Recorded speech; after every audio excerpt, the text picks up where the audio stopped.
Certaines d'entre elles font un travail bâclé. Lors de l'opération Cobra dans les régions de Wadi Fira, Wadaï, Bata et Guera, il y a eu des révélations saisissantes.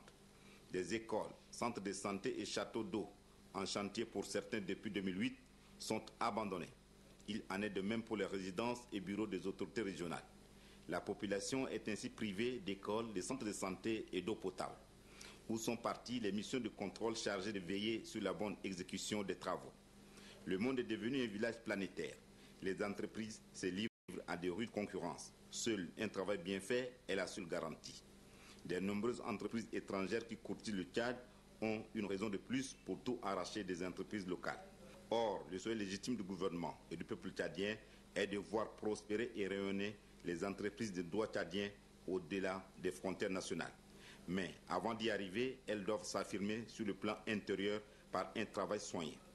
Cela ne leur fera non seulement une bonne publicité et leur ouvrira d'autres portes, mais ce sera aussi leur contribution à l'effort de reconstruction enclenché par le président de la République, Idriss Déby Itno. Le ministre de l'Agriculture et de l'Irrigation, Djimé Adoum, est allé hier à la rencontre des producteurs agricoles des localités de Guité, Karal et Midekine dans le Hadjarlamis. Objectif de la mission, s'imprégner de la campagne et de cerner les difficultés qu'éprouvent les paysans. Adef Ahmad Benrama. Accompagné des techniciens de son département, le ministre de l'Agriculture et de l'Irrigation, Djimé Adoum, est allé toucher du doigt les réalités que vivent les producteurs de la localité de Guité. Il était impressionné par la fertilité de la terre, la variété des cultures et l'étendue des champs. Comme les conditions sont propices, le ministre a constaté avec beaucoup d'optimisme que les producteurs sont dévoués et pratiquent 3 cultures par an. Chaque année, des milliers de tonnes de produits agroalimentaires sont produits par ces paysans. Cependant, ils sont limités par des moyens. C'est pourquoi, dans leur doléance, ils ont sollicité le renforcement en tracteurs, des engrais, des produits phytosanitaires, l'aménagement des pistes rurales et bien d'autres. Le ministre a pris bonne note tout en rassurant les producteurs que ces derniers temps, le gouvernement a fait de grands investissements. En ce moment, l'État est en train de déployer de gros efforts. Sous la vision du chef de l'État, nous avons mécanisé. Eux, ils ont bénéficié de 4 tracteurs. Ils ont bénéficié de semences. Naturellement, il en manque des semences. Il en manque peut-être encore un peu d'encadrement. Mais déjà, avec le peu qu'ils ont, ils ont réussi à faire de grosses surfaces. Et c'est très, très encourageant. Nous allons donc ensemble revoir ce chapelet-là, revenir vers eux pour leur dire qu'est-ce qu'on peut faire encore davantage. Dans la sous-préfecture des Karal, c'est une autre réalité. Ici, il y a une mauvaise répartition pluviométrique. Raison pour laquelle le ministre de l'Agriculture opte pour le fourrage en vue d'irriguer les terres. Aussi, avec les projets Chari Logon qui favorisent le drainage des eaux, la sous-préfecture des Karal pourra en bénéficier. Au niveau du projet de réhabilitation de 30 hectares des aménagements hydro-agricoles du village Midekhin, les travaux n'avancent pas. En 3 ans, ce projet tchado-chinois n'a réalisé que 15 hectares. Les producteurs souhaitent qu'on leur remette leurs champs assez rapidement. Le ministre rassure que des voies et moyens seront étudiés pour décanter la situation. Et puis le ministre de l'Hydraulique urbaine et rurale, Mahmat Ali Abdallah Nassour, a animé cet après-midi un point de presse. Dans son intervention, le ministre s'est penché sur les attentes de la population en matière d'accès à l'eau, les efforts déployés, les conventions signées avec des pays et organisations. Suivez plutôt un extrait de son intervention proposée par Adef Ahmad Benrama. L'eau, c'est un bien social. Et un bien social ne se mesure pas. En un mot, l'eau, c'est la vie. Mais comme on ne peut pas évaluer la vie, le prix de la vie, il est difficile également de se limiter pour le financement à mobiliser par rapport à ce secteur qui est très vital. Nous avons fait des projections. Nous avons le soutien et l'accord du chef de l'État et du chef du gouvernement. Avec nos partenaires, nous sommes en train donc de mobiliser pour la mise en place de ces fonds nécessaires pour les années à venir, d'ici 2015-2016. On estime atteindre ces objectifs de 60% et dépasser. Mais 60%, il reste encore 40% de Tchadiens qui n'auront pas l'eau potable après même 2015. Et c'est pourquoi les efforts tous azimuts doivent être dès maintenant mobilisés pour dépasser ces caps et aussi avoir une programmation précise, vérifiable et une programmation éligible après 2015 pour qu'avant 2020, le Tchad aura couvert l'ensemble du pays en matière d'eau potable et de l'assainissement des services nécessaires. Parce que services d'assainissement, si on arrive à faire complètement et couvrir le pays, nous allons faire reculer d'un pourcentage extrêmement important. Voilà Mohamed Ali Abdallah Nassour, ministre de l'Hydraulique urbaine et rurale, dans un point de presse animé cet après-midi. Le secrétaire général adjoint du ministère de la Santé publique et son staff ont sillonné les grands centres hospitaliers de la place. Objectif de cette tournée, constater les activités qui se déroulent en ce moment, n'est-ce pas, dans les différents hôpitaux pendant cette grève lancée par l'UST. Marali Joséphine. L'hôpital général de référence nationale, l'hôpital de la mère et de l'enfant et celui de l'amitié Tchad-Chine sont les différentes infrastructures sanitaires qui ont été visitées. Cette délégation, conduite par le secrétaire général adjoint du ministère de la Santé publique, est allée s'assurer du service minimum instauré dans ces hôpitaux pendant cette période de grève lancée par l'UST. Le service des urgences, les salles de petite chirurgie et d'hospitalisation, la maternité et pédiatrie et bien d'autres services spécialisés ont tous été visités. Nous, ici au pavillon des urgences, l'effectif est maintenu. Le service est en train de marcher. On travaille pratiquement 24 heures sur 24. Le directeur de l'hôpital de la mère et de l'enfant s'est dit surpris par le sens de responsabilité du personnel. Les urgences pédiatriques, les urgences gynécologiques, la salle d'accouchement, la réanimation, aussi bien gynécologique que pédiatrique. Les soins intensifs néonatals sont assurés à 100%. Le directeur de l'hôpital de l'amitié Tchad-Chine rassure que son institution est fréquentée normalement. Le service minimum hier, plus de 60% de nos activités sont réalisées et que tous les services sont fonctionnels. Le secrétaire général adjoint encourage pour sa part le personnel de la santé et l'invite à persévérer. Les activités ont peut-être baissé par endroits, mais les gens sont en train de vaquer normalement à leurs occupations, surtout dans le cadre des services des urgences. Mes collègues, mes collaborateurs, ne perdons pas l'espoir, continuons toujours à assister ceux qui ont besoin de nous. Au-delà des revendications syndicales, il faut préserver la vie des populations. C'est la responsabilité des agents de la santé, une responsabilité qui semble bien assumée. Et avant de poursuivre cette édition, je vous donne la teneur de ce communiqué de presse. Le ministre de la Fonction publique et du Travail, M. Mohamed Ali a reçu ce jour 31 juillet 2012 les responsables du syndicat des travailleurs des affaires sociales et de la santé du Tchad de Sentas. C'était en présence des ministres de la santé publique, de l'action sociale, de la solidarité nationale et de la famille, des finances et du budget. Cette rencontre a pour objet de rappeler au Sentas les termes du protocole d'accord signé le 3 juin 2011 selon lequel le syndicat des travailleurs des affaires sociales et de la santé au Tchad s'est engagé à observer une trêve sociale d'au moins 3 ans. Aussi, le ministre demande-t-il au Sentas de respecter son engagement tel que convenu dans le protocole d'accord. Mamat Nassir Issa à la signature. L'atelier d'échange sur le développement durable de la culture du manioc s'est achevé ce matin au CEFOD. La rencontre de N'Djamena avait pour objectif de valoriser la culture du manioc en Afrique centrale. Plusieurs recommandations ont été formulées à l'issue des travaux. Le point avec Doba Robert. Les experts venus de 6 pays membres de la zone CEMAC ont eu durant les 2 jours de travaux à réfléchir sur les stratégies de mise en œuvre du projet de la culture du manioc en Afrique centrale. Le manioc en effet constitue un aliment de base pour la plupart des pays de la zone CEMAC. Il contribue non seulement à la lutte contre l'insécurité alimentaire, mais aussi contre la pauvreté car il génère des revenus. Malheureusement pour sa culture, des producteurs font face à diverses contraintes. Des contraintes liées à la pression des ravageurs et à la rentabilité des terres cultivables. Après avoir disséqué les problèmes liés à la culture du manioc, les participants à l'atelier d'échange sollicitent l'apport des pays membres de la zone CEMAC et ceux des partenaires au développement dans la lutte contre les principaux ennemis de cet aliment de base, voire sa mécanisation.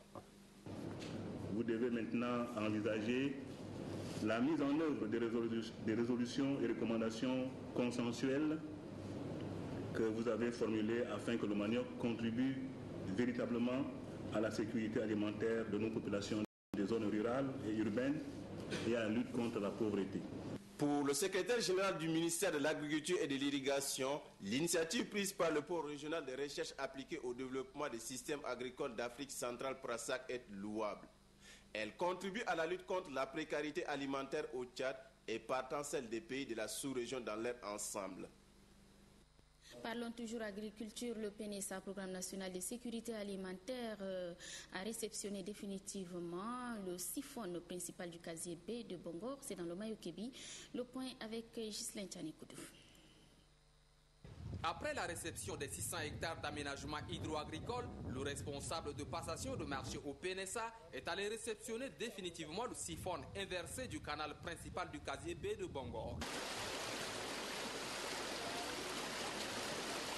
Ce siphon date de nombreuses années. C'est pourquoi le PNSA, à travers le programme agricole du chef de l'État, Idriss Déby Itno, a bien voulu le réhabiliter. Cet ouvrage a été réhabilité à la demande de la population, à son Excellence Monsieur le Président de la République. Et les informations étaient, et les instructions de son Excellence auprès du PNSA nous a permis effectivement de financer cet ouvrage. Mais tout ce que je peux demander, c'est qu'il faut que la population garde cet ouvrage, entretienne cet ouvrage parce que c'est leur ouvrage à eux. La délégation du PNSA, conduite par le responsable de passation de marché, Abdoulaye Sabour Koudar, a ensuite visité tour à tour les différents travaux réalisés par la société tchadienne de construction et de commerce général. Pour le chef de subdivision de génie rural du Mayo-Kébi Est et Tangilé, c'est un sentiment de satisfaction. C'est un ouvrage qui est très utile pour nous, parce que c'est ça qui permet d'alimenter les 2000 hectares de Tcharaï. Et autre point que je voudrais soulever, nous avons réhabilité le siphon inversé qui alimente les 500 hectares. Mais les 500 hectares irrigués demandent également à être réhabilités. Donc nous avons déjà fait des propositions au niveau de notre hiérarchie. Donc c'est des travaux qui sont en cours. Donc nous estimons que le PNSA encore doit mettre les mains dans la poche pour pouvoir financer la réhabilitation des 500 hectares de Tcharaï. Le responsable de passation de marché et sa suite ont aussi visité le centre des stations de pompage. Abdoulaye Sabour Koudar a relevé que les motopompes sont déjà amorties. Il a promis que dans quelques semaines, des nouvelles motopompes vont être installées. Le maire de la ville de N'Djamena, Dime Ibet, est descendu ce matin dans le 9e arrondissement de la capitale. Il est question pour le nouveau maire de constater les conditions de travail des conseillers municipaux et le vécu quotidien de la population du 9e arrondissement. Compte rendu, Grangata Mirima. La délégation du maire de la ville de N'Djamena, conduite par Dime Ibet, est accueillie par le maire du 9e arrondissement, Domo Gidjinga. Dans la circonscription communale du 9e, le maire de la ville de N'Djamena a visité de prime abord le bureau administratif servant de cadre de travail aux maires et aux conseils municipaux. Dime Ibet et Domo Gidjinga ont eu des fructueux échanges sur l'organisation et les méthodes de travail. Le 9e arrondissement est souvent confronté aux eaux de pluie. C'est pourquoi le maire de la ville de N'Djamena entend prendre des dispositions afin de mieux répondre à toute inondation. C'est ainsi que les quartiers Karouaï, Digangali, Walia et la gare routière de Toukra ont été respectivement visités par la délégation pour mesurer l'ampleur des tâches à effectuer. Cet arrondissement est placé entre deux fleuves, le Chari et le Logon. Il y a un problème de berne qui se pose. Chaque fois que le fleuve crache par rapport aux inondations, ils ont des problèmes. La preuve en est que nous sommes ici, vous allez voir, vous avez vu vous-même, vous êtes témoin oculaire de la situation. Les maisons sont entourées, le fleuve est entouré, le bras du fleuve est entouré par des maisons. Et chaque fois qu'il y avait un débordement, les gens ils sont complètement attaqués par la pluie, raison de laquelle ça va créer aussi des sinistres. Et non seulement ça, nous avons eu aussi à a constaté, même pour des raisons de santé, il y avait vraiment des problèmes. Et puis, ce qui nous a quand même impressionné, c'était quand même une déception pour nous de voir cet arrondissement de plus de 70 000 habitants, et dont la majorité est en train de boire l'eau du fleuve en cette période-là. Sincèrement, ça fait quand même un peu mal. Le commissariat de police du 9e arrondissement a constitué la dernière étape de la visite du maire Djimé Ibet et sa délégation. Des actions pour remédier aux insuffisances constatées dans cet arrondissement seront mises en musique pour relever le défi dans les mois à venir. Les résultats du baccalauréat de l'enseignement du second degré ont été publiés, comme vous le savez, hier par le jury. Ce matin, c'est les listes des candidats admis qui ont été affichées dans les différents centres d'examen. Anastasie Bissi a fait un tour dans quelques centres où sont affichés ces résultats. Voici son reportage. En groupe ou individuellement, amis, parents et surtout anciens candidats ont effectué le déplacement pour découvrir la liste des admis au baccalauréat de l'enseignement du second degré 2012. Il s'agit pour certains de s'assurer du résultat déjà connu. Les voies de publication multipliées, certains candidats ont pu prendre connaissance des résultats par la radio, par Internet ou par les services des opérateurs de téléphonie mobile. Vous voyez parler ici, c'est quelqu'un qui a réussi. Et vous êtes fier de cela? Bien sûr, comment ne veut pas être fier? Puisque avoir le bac, ce n'est pas la portée de tout le monde. Si nous voulons qu'on ait une année, il y a eu des cas de décès, donc plusieurs personnes n'ont pas pu atteindre ce niveau.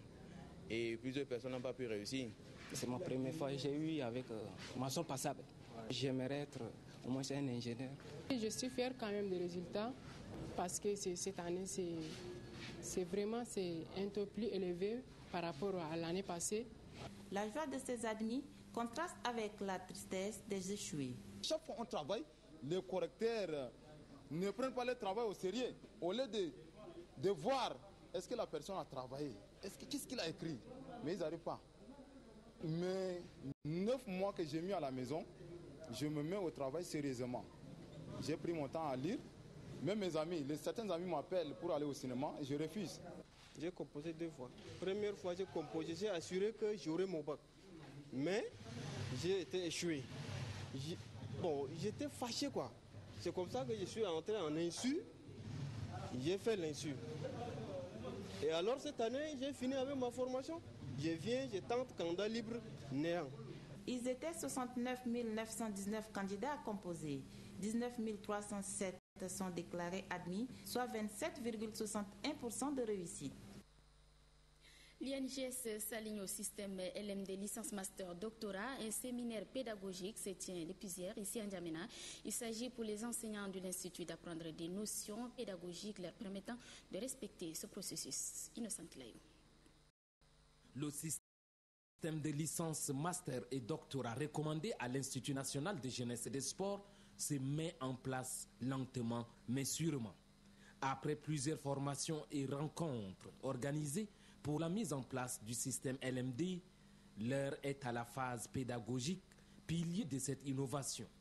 En accordant un statut d'établissement d'enseignement supérieur à l'INGS, le gouvernement de la République du Tchad a voulu se doter d'un instrument de formation de cadre de qualité pour l'encadrement de sa jeunesse. À partir de ce moment, des efforts ont été consentis pour restructurer l'INGS afin de lui permettre de jouer pleinement son rôle sur l'échiquier national. La conférence des ministres des sports francophones, Conféges, partenaire de la mise en place du système LMD à l'INGS, assure la formation pédagogique. À l'issue du processus de Bologne, dans les pays africains, il a été mis en place le processus LMD, licence master doctorat, ou le processus 358. Et depuis ce temps, dans toutes les institutions éducatives et de formation, on est aligné à ce processus. Le secrétaire général du ministère de la Jeunesse et des Sports insiste sur l'utilité de cette formation pédagogique. Par le présent séminaire, je vous recommande d'être très attentif, ponctuel et dynamique par la nature de vos interventions afin de bénéficier au maximum des informations qui vous seront données sur l'approche par compétence. L'expert de la Conféges a 5 jours pour transmettre les notions pédagogiques du système LMD aux enseignants de l'INGS. Et puis ce communiqué qui vient juste de nous parvenir, le ministre de la Santé publique vient de faire une déclaration appelant les agents de la santé et de l'action sociale à reprendre sans délai le travail, car le syndicat des agents de la santé et de l'action sociale a signé un protocole d'accord avec le gouvernement jusqu'à 2014, avec des avantages énormes. À titre d'exemple, un médecin qui gagne 240 000 aujourd'hui aura 500 000 francs CFA en 2014. Vous suivrez l'intégralité de cette déclaration dans notre journal de 23h30. Et puis, deuxième revue trimestrielle du portefeuille des projets financés par la Banque africaine de développement. Les travaux viennent juste de s'achever. Objectif, parvenir à formuler un nouveau plan d'action plus efficace pour la réalisation des projets de développement dans notre pays. Sont concernés à cette rencontre les ministères techniques en charge des projets, les coordonnateurs des programmes ou encore des projets ainsi que le personnel de la BAD. Le point avec Adoumbaye Hortense. Le football féminin a vu le jour au Tchad en 1996 avec 5 clubs affiliés à la Ligue de football de N'Djamena. Depuis cette date, il fait du surplace et toujours à la traîne, d'où l'urgence de l'instante dirigeante du football mondial d'initier un cours FIFA pour entraîneurs du sport roi féminin. Une question de relever le niveau et de vulgariser ce sport qui est en plein sommeil au Tchad. Dans son intervention, Aladji Laouna, vice-président de la Fédération tchadienne de football, a saisi cette opportunité pour féliciter la FIFA d'avoir contribué à cette session de formation qui donnera sans doute une nouvelle impulsion à la discipline. Abondant dans le même sens, Madame Azira Sonia, institutrice de la FIFA, a souligné que la formation est le pilier du développement en règle générale. Le football évolue. Il faut être chercheur et cela fait la richesse de la formation. Ce sont les stagiaires qui font le niveau de formation, a-t-elle martelé. Ouvrant les travaux, la représentante du ministère de la Jeunesse et des Sports, Madame Antoinette Taguibissi, a déclaré que l'avenir du football est féminin, en paraphrasant Sepp Blatter, le président de la Fédération mondiale de football. Le présent stage arrive à un moment décisif de notre football, car nos entraîneurs bénéficieront d'un encadrement spécifique et de qualité qui leur permettra non seulement d'appréhender les nouvelles dimensions du football féminin, mais leur permettra de mieux structurer leurs séances et préparer les échéances sportives futures auxquelles nous prendrons part. Nous osons croire que cette session de formation qui durera 5 jours sera très bénéfique pour les entraîneurs du football féminin au Tchad. Voilà, toutes nos excuses. Autant pour moi, c'était plutôt là un élément sur la formation des entraîneurs du football féminin qui a lieu donc depuis ce matin à Farsha. Et c'est la FIFA qui assure donc la formation de cette session. Je le disais, deuxième revue trimestrielle du portefeuille des projets financés par la Banque africaine de développement. Les travaux viennent juste de s'achever. Objectif, parvenir à formuler un nouveau plan d'action plus efficace pour la réalisation des projets de développement dans notre pays. Sont concernés à cette rencontre les ministères techniques en charge des projets, les coordonnateurs des programmes et projets ainsi que le personnel de la BAD. Adoumbaye Hortense.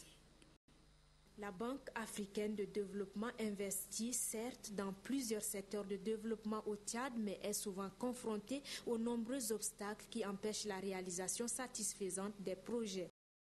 Les obstacles les plus récurrents sont parmi tant d'autres les lenteurs dans la ratification des accords de financement, la faible implication des ministères dans le suivi des projets de leur département, le non-paiement à temps des fonds de contrepartie nationale et l'attribution des marchés à certaines entreprises peu outillées et moins qualifiées.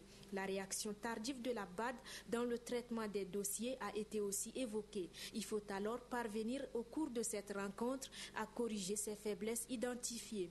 L'objectif commun de la BAD et du Tchad, c'est de donner un souffle nouveau au développement socio-économique du Tchad.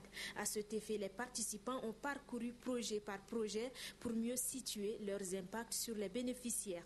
À titre illustratif, certains projets tels que le Pro de pêche, le PGRN, le PIBLT et le PAFICOT ont été ciblés. En notre qualité de président du comité des partenaires techniques et financiers du Tchad, nous pensons que la nouvelle dynamique qui caractérise désormais les relations entre les partenaires techniques et financiers du Tchad. Entre eux d'abord, et entre les partenaires techniques et financiers et le gouvernement, cette nouvelle dynamique permettra de lever les obstacles, de lever tous les malentendus et de faire en sorte que toutes les négociations en cours, grâce au dialogue fructueux avec les institutions de Bretton Woods, puissent nous permettre de parvenir à un accord de manière à ce qu'il y ait une augmentation quantitative puis une augmentation qualitative de l'aide internationale au Tchad.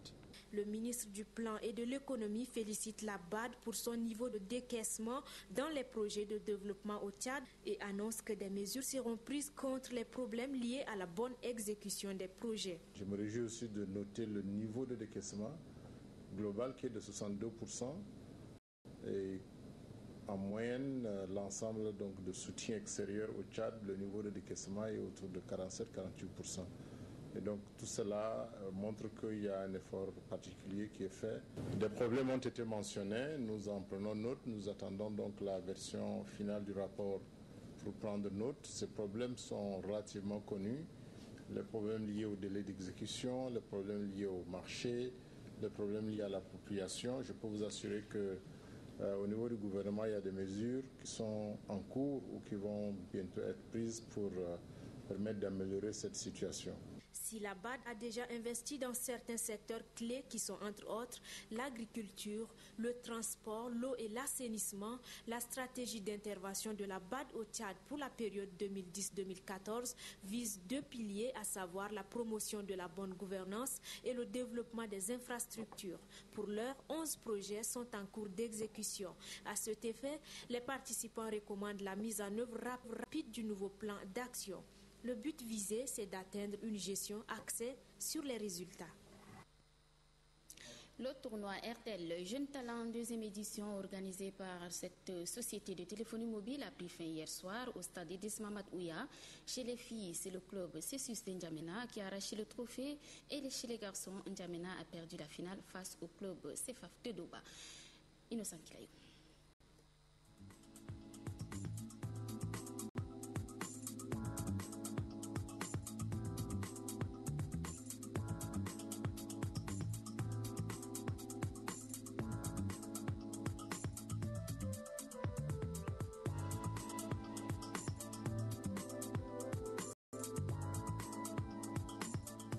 Les vainqueurs du tournoi Jeune Talent deuxième édition organisée par RTL Tchad sont déjà connus.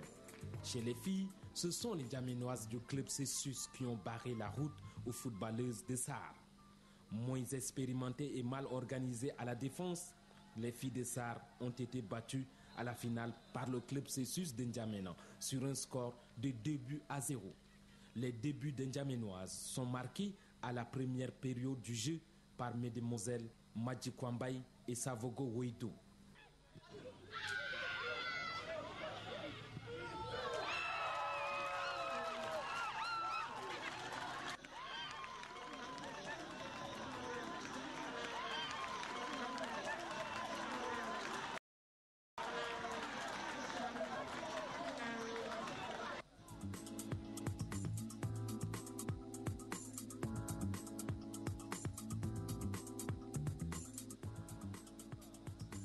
Cessus de N'Djamena représentera le Tchad au tournoi africain de Nairobi prévu en août 2012.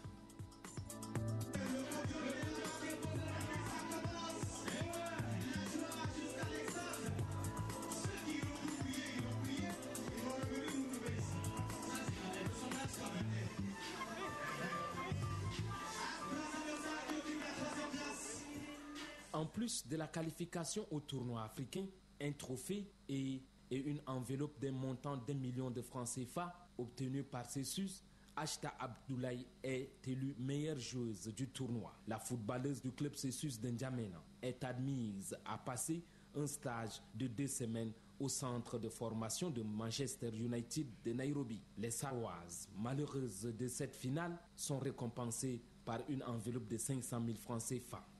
En plus de cette enveloppe, Edith Nangadoum de Sahar est élue aussi meilleure joueuse du tournoi. La footballeuse de Sahar bénéficiera du même stage de Manchester United.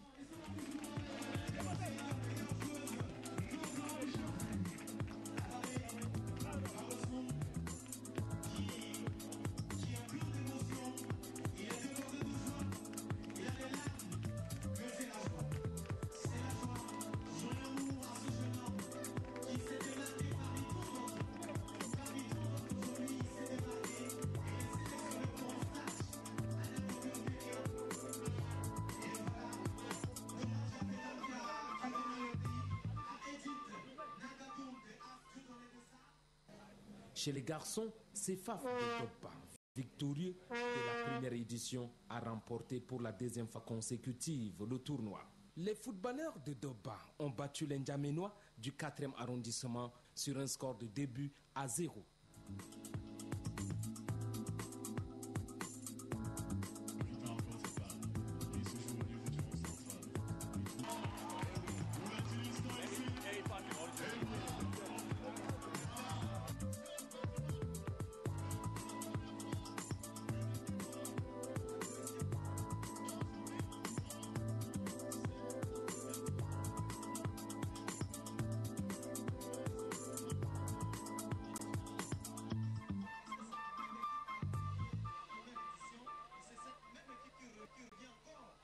Le centre de formation de football de Doba et son meilleur gardien de but du tournoi représenteront le Tchad au tournoi africain de Nairobi. Cefaf de Doba a aussi remporté le titre de meilleur joueur.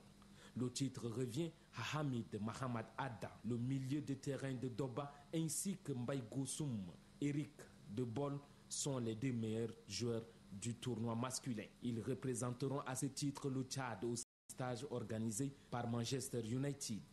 Chères joueuses, chers joueurs de football, votre comportement honore vos communautés respectives et encourage les organisateurs que nous sommes à s'investir dans la durée dans cette initiative. Jeunes représentants d'Abéché, de Bongor, de Bol, de Doba, de Laï, de Mao, de Mongo, de Mundu, de Moussoro, de N'Djamena et de Sarr, vous êtes dorénavant les dignes ambassadeurs de la marque Airtel dans vos villes respectives. Pour le président du comité d'organisation de ce tournoi, cette initiative va dans le sens de la recherche des solutions aux problèmes de la relance du football tchadien. Ensemble, la présente manifestation nous a démontré qu'à l'instar des autres nations du football, notre pays regorge de ressources sûres et capables d'assurer la relève. Donc, tout l'intérêt est pour nous et nos partenaires de multiplier ce genre de manifestations et les rendre pérennes. Seule cette possibilité nous permettra d'entrer un jour dans la cour des grands du football africain. Hormis les prix, les trophées et les médailles distribuées aux équipes, Airtel Tchad a aussi récompensé les meilleurs buteurs et les meilleurs gardiens du tournoi. Les prix de fair play ont été remis à As Étoile de Laï et à Yal Tchad d'Abéché, Cessus de N'Djamena chez les filles et Cefaf de Doba chez les garçons qui prendront part au tournoi de Nairobi en 2 semaines pour préparer ce tournoi.